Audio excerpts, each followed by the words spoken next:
결혼과 공허함. 우리는 모두 사랑을 꿈꿉니다. 드라마 속 주인공처럼, 소설 속 주인공처럼. 하지만 현실의 사랑은 언제나 달콤하기만 한 건 아니죠. 오늘은 고전 소설 보바리 부인을 현대 한국식으로 각색한 이야기, 보바리 부인의 사랑. 첫 번째 이야기는 결혼과 공허함입니다. 혜진의 결혼. 혜진은 31살, 경기도 외곽의 신도시 아파트 단지에서 살고 있습니다. 남편은 지역 중소병원에서 근무하는 내과 의사.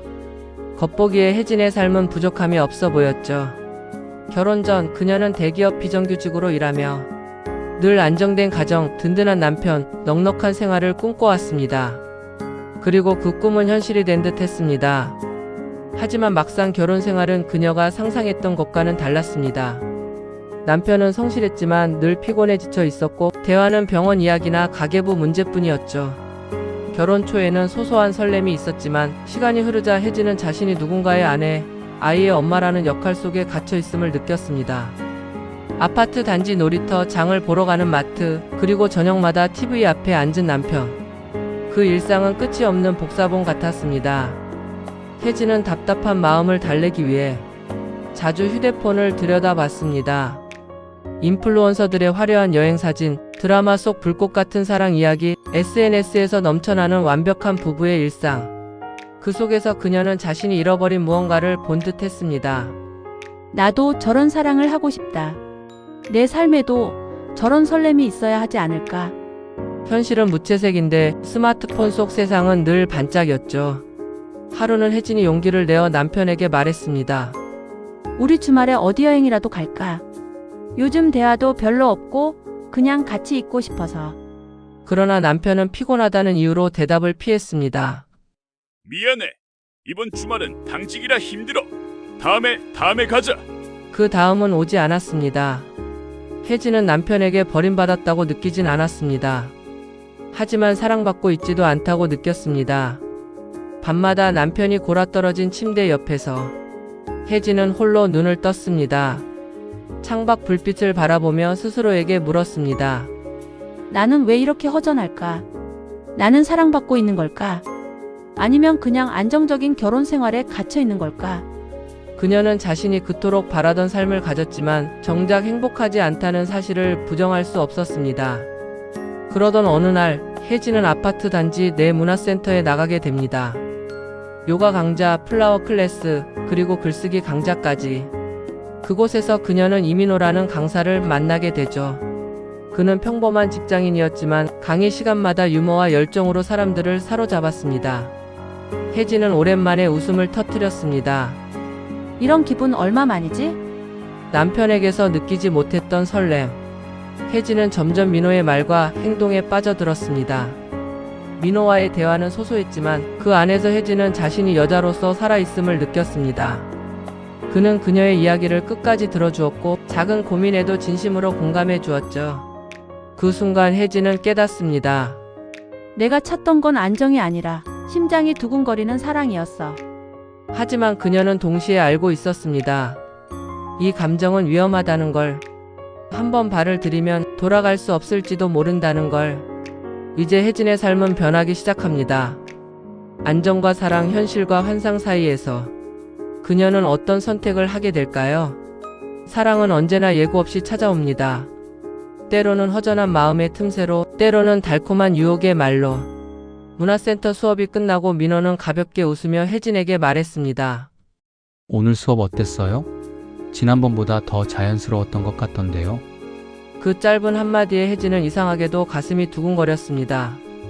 남편과는 오랫동안 나누지 못했던 대화, 사소한 칭찬 한마디조차 그녀를 설레게 만들었습니다. 혜진은 알았습니다. 이 감정이 단순한 호감이 아님을. 하지만 이 감정을 부정할 수 없었습니다.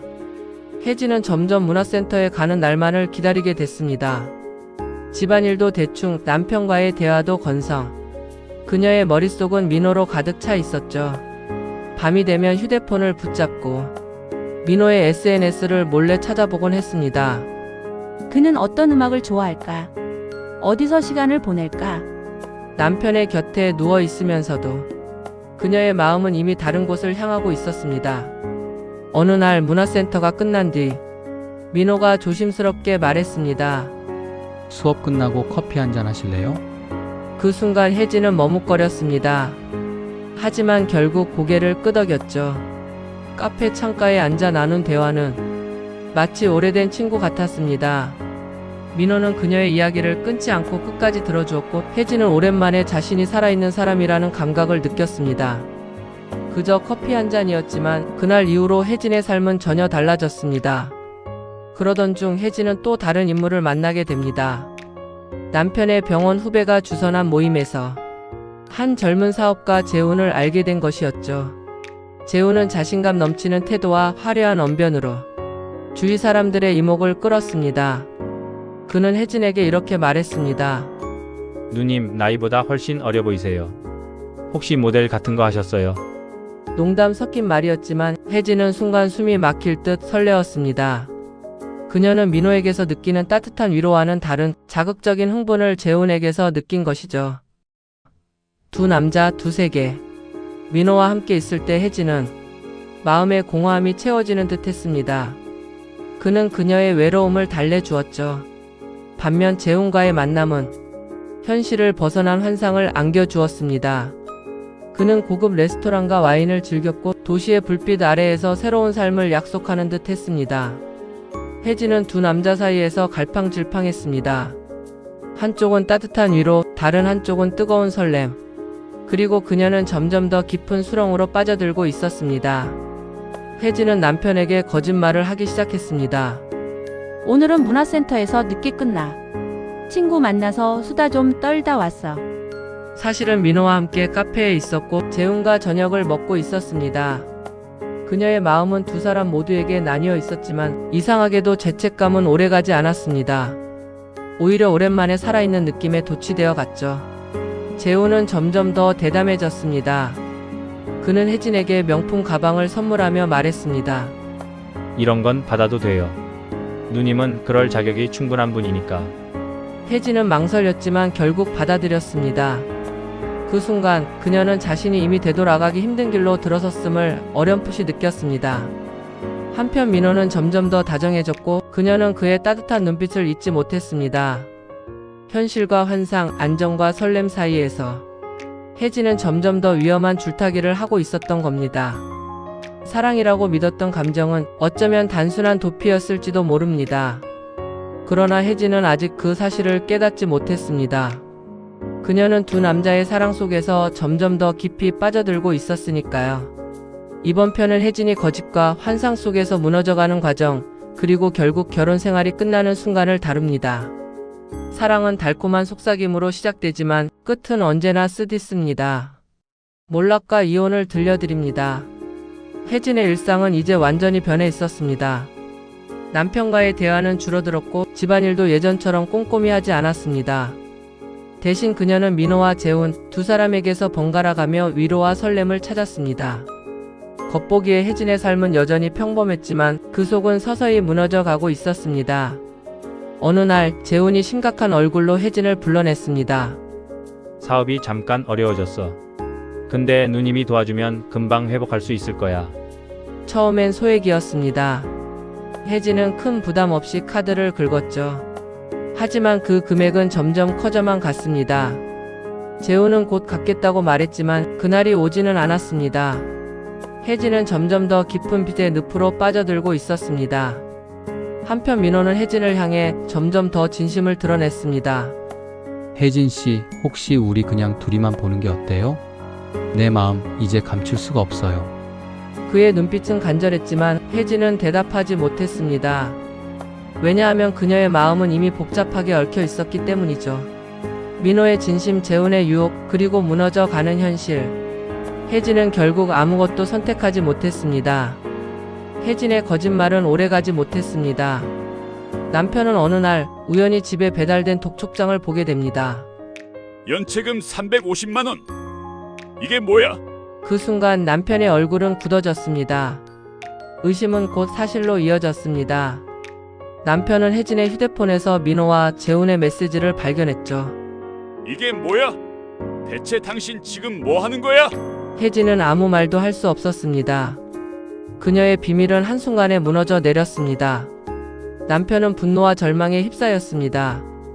나는 하루하루 환자 보느라 가족 위해 열심히 살았어. 근데 당신은 이런 식이야? 그의 목소리에는 상처가 가득했습니다. 혜진은 울며 변명했지만 그 어떤 말도 남편의 마음을 되돌릴 수는 없었습니다. 그 순간 혜진은 깨달았습니다. 자신이 찾던 사랑은 결국 환상이었음을, 그리고 그 환상 때문에 가장 소중한 것을 잃어버렸음을. 재호는 결국 혜진을 떠났습니다. 미안해요, 누님. 나도 어쩔 수가 없네요. 그는 흔적도 없이 사라졌고 민호와의 관계 역시 금세 식어버렸습니다. 현실의 무게 앞에서 그들의 사랑은 너무나 가벼웠던 겁니다. 혜진은 남편과 마주 앉았습니다. 서류 한 장이 테이블 위에 놓여 있었습니다. 우리 이쯤에서 끝내자. 그 말은 칼날처럼 날카로웠지만 동시에 차갑게 식은 진실이었습니다. 혜진은 결국 이혼 서류에 도장을 찍었습니다. 펜을 들고 있는 손이 덜덜 떨렸습니다. 그녀는 이제 더 이상 누군가의 아내가 아니었습니다. 안정된 삶을 원했던 그녀의 꿈은 산산조각이 나버렸습니다. 아파트를 떠나 작은 원룸으로 들어가던 날, 혜진은 눈물이 멈추지 않았습니다. 그녀의 선택은 결국 모든 것을 잃게 만든 파멸의 길이었으니까요. 사랑을 갈망했지만 그 사랑은 그녀의 삶을 무너뜨렸습니다. 그러나 이것이 끝은 아닙니다. 모든 것을 잃은 자리에 새로운 시작이 기다리고 있었습니다. 보바리 부인의 사랑. 마지막 이야기 홀로서기의 시작에서 이어집니다. 이혼 후 1년이 흘렀다. 처음엔 두려움 뿐이었지만 이제는 작은 습관들이 내 일상을 지탱해주고 있었다. 아침마다 동네 공원을 한 바퀴 걷는 것, 일주일에 2번은 도서관에 가는 것, 주말에는 스스로 요리를 해서 사진을 남기는 것. 남들이 보기에 사소해 보일지 몰라도 그것들은 내가 나를 지키는 작은 의식이었다. 회사 생활도 자리를 잡았다. 혼자 사는 경제적 부담은 여전히 무겁지만 나 혼자 감당할 수 있다는 자신감이 서서히 몸에 스며들고 있었다. 한동안 사람을 피했었다. 누군가의 시선, 동정, 호기심이 두려웠다. 하지만 어느 순간 내 안에서 이런 목소리가 들렸다. 이제 그만 나가도 돼. 세상은 내가 생각하는 것보다 너에게 관심이 없어. 그 후로 작은 모임에 나가기 시작했다. 책을 좋아하는 사람들이 모이는 독서 모임, 동네 주민들과 함께하는 봉사활동. 처음엔 낯설었지만 점점 내 안에서 굳게 닫혀있던 문들이 열리기 시작했다. 사람들과 웃고 대화하고 나누면서 나는 깨달았다. 혼자가 된다는 건 고립이 아니라 다시 연결될 기회일 수도 있다는 것을. 가끔은 전 남편의 이름이 떠오른다. 억울했던 순간, 이해할 수 없었던 말들, 그리고 놓치지 말았어야 했던 내 목소리. 하지만 이제는 예전처럼 심장이 쿵 내려앉지 않는다. 그 사람도 나처럼 부족했고 나도 그랬다. 서로가 서로에게 맞지 않았을 뿐 누군가의 완전한 잘못만은 아니었다. 나는 내 일기장에 이렇게 적었다. 그를 용서하지 않아도 괜찮다. 다만 더 이상 그에게 내 시간을 쓰지 않겠다. 그 순간 내 안에 얹혀있던 돌덩이가 조금은 가벼워졌다. 나를 다시 꿈꾸다. 이혼 후 가장 두려웠던 건 앞으로의 인생이었다. 하지만 이제는 그 두려움이 조금 다른 얼굴로 다가온다. 내가 무엇을 하고 싶은가? 라는 질문. 나는 오래전부터 배우고 싶었던 것을 떠올렸다. 그림, 여행, 글쓰기. 그 중에서도 글쓰기를 선택했다. 밤마다 노트북 앞에 앉아 내 마음을 풀어내다 보니 어느 순간 내가 살아온 이야기가 한 편의 글이 되어 있었다. 그리고 그 글을 조심스레 블로그에 올렸을 때 예상치 못한 댓글이 달렸다. 저도 같은 경험을 했어요. 덕분에 위로가 됩니다. 그날 나는 알았다. 내 이야기가 누군가에게 작은 힘이 될 수 있다는 걸. 새로운 길 위에 서다. 2년 전에 나는 두려움에 떨며 이혼 서류에 도장을 찍던 사람이었다. 하지만 지금의 나는 혼자서도 미소를 지으며 하루를 시작하는 사람이다. 앞으로 또 어떤 시련이 올지 모른다. 하지만 이제는 안다. 내가 넘어져도 다시 일어날 수 있다는 것. 내 삶의 주인은 결국 나라는 것. 나는 거울 속에 나에게 조용히 속삭였다. 잘했어. 그리고 앞으로도 잘할 거야. 그리고 문을 열고 새로운 하루 속으로 당당히 걸어 나갔다.